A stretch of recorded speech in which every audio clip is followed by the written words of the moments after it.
Tuesday, and we're continuing to celebrate Indigenous Month and making sure that we celebrate those that were here before us in this great America.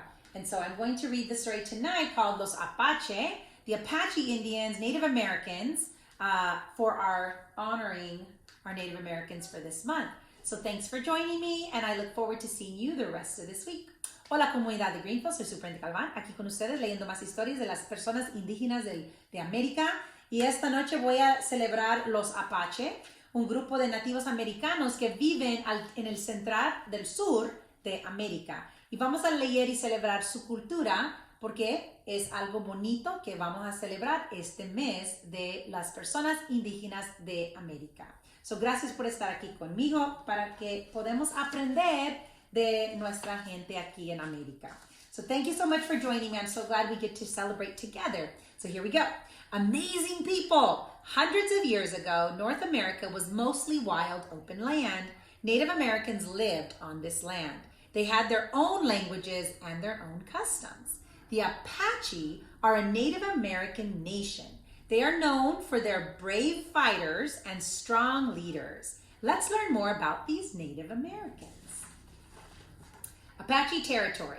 The Apache homelands were mostly in the southwestern United States. This includes parts of present-day Arizona, Colorado, New Mexico, Texas, and northern Mexico. Land in the southwest has mountains, deserts, canyons, and forests. It is rich in minerals. The Apache Nation was made up of many tribes that were spread out. The main tribes included the Mescalero, the San Carlos, the Jicarilla, and the White Mountain Apache.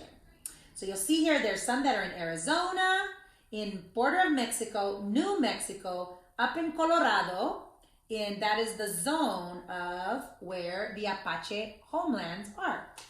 They're still territories today. Home life. Most Apaches live in wickiups. A wickiup had one room inside. The Apaches had little or no furniture. A wickiup was easy to put up, to take down, and move to a new spot if they had to move. This let the Apache move quickly and leave little to show they'd been there. The women were responsible for building these homes. To make a wickiup, they'd cut up and down young trees, and then they bent them into an upside-down U. That made a frame. They covered it with long grass. There's an example. What they ate. Well, the Apaches were hunters and gatherers. They hunted foxes, deer, elk, turkeys, and buffalo. They gathered wild plants such as mescal from the land. Some Apache formed corn or maize. Many moved around from place to place in search of food. And there's some deer that they would hunt and eat. Daily life. The Apaches lived in camps. Within a camp, people had different jobs. Men were warriors, hunters, or medicine men. Women cooked and did chores. They built the family homes and made clothes. Children helped with chores. They played games that kept them active and in good shape. They also had dolls and toys that they would play with. Made by hand. The Apaches made arts and crafts. Those were forms of art, but they had many important uses. So there's other moccasins that they decorated. Here's a basket that they would make. Here is some beadwork that they would put on special cloths. And then they had bow and arrows that they would make, and those that they would use to hunt. Spirit life. Religion was very important to the Apache. They believed in God and a sacred power that they called the Diye. They believed all plants, animals, and humans had this special power. They prayed, they sang, and they danced to bring more Diye into their lives.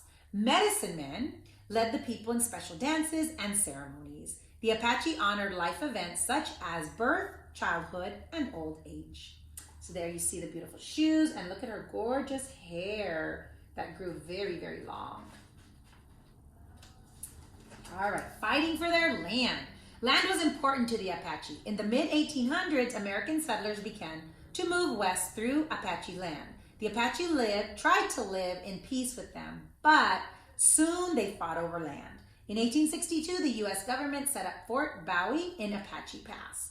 They helped protect settlers and soldiers. Still, Apache leaders fought for the people's land and their rights. They included the Cochise, the Mangas Coloradas, and Geronimo.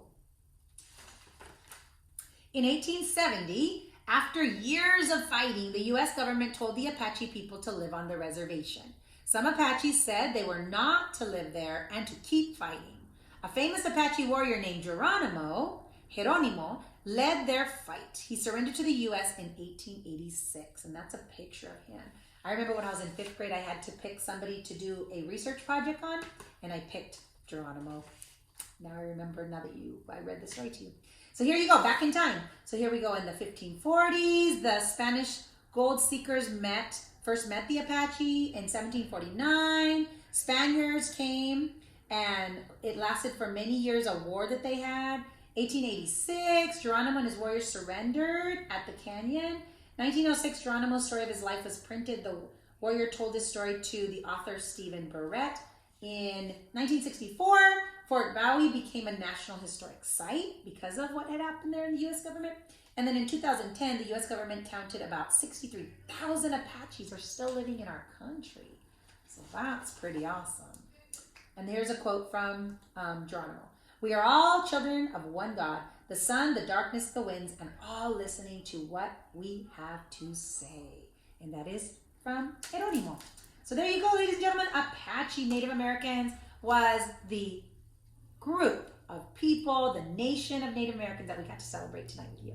So thanks for joining me. See you tomorrow night for another story. Have a great one. I am Superintendent Galvan with Greenville School District, sending a great big bear hug from our family to yours.